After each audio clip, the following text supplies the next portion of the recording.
Welcome back, everyone. One of the many major problems with the Quran is that it claims to affirm the scriptures of the Jews and the Christians. However, of course, in reality, it contradicts them. This makes the author of the Quran look ignorant, as if he didn't actually know what the Torah and Gospel were.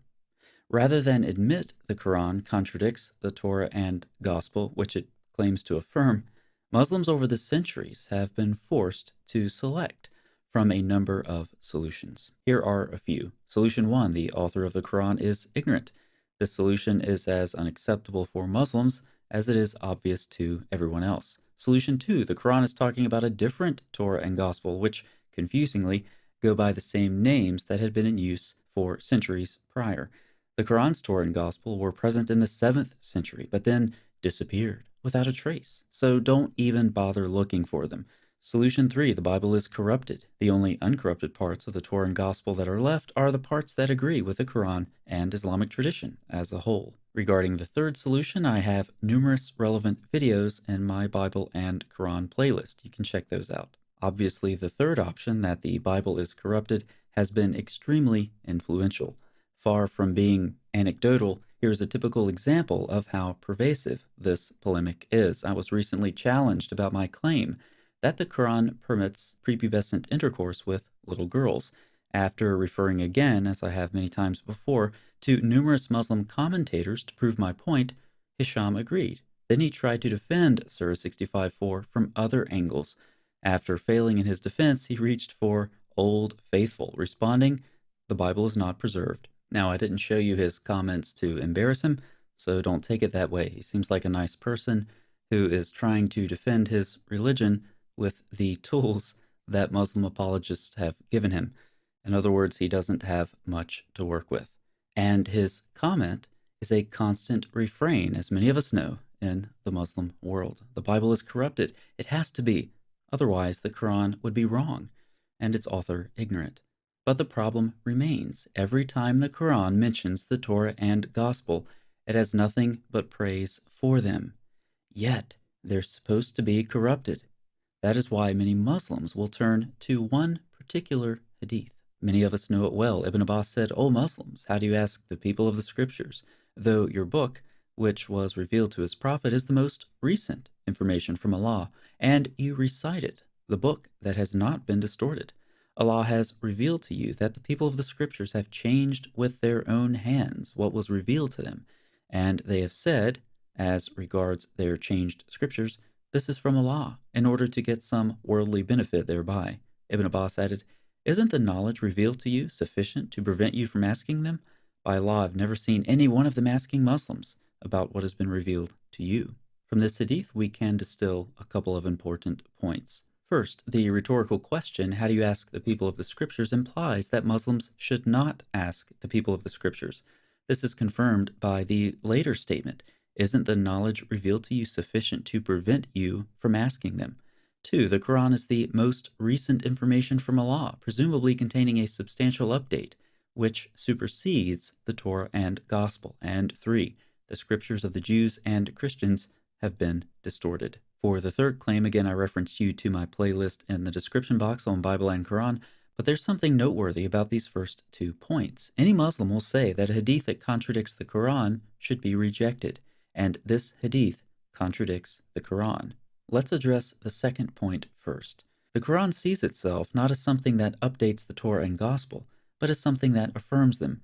The Quran never claims to be the most recent revision of Allah's revelation. I'll just give you a couple of examples. Surah 3:3 says that the messenger of the Quran received revelation which confirms that which came before it. Surah 692 says that the book, here referring to the Quran, confirms that which was before it. If the Quran was supposed to be the most recent revision, superseding or correcting the corrupted Torah and Gospel, the author of the Quran did not know that. Surah 5:43 asks how they will make the messenger of the Quran their judge when they have the Torah. Surah 5:47 says, "Let the people of the Gospel judge by the Gospel."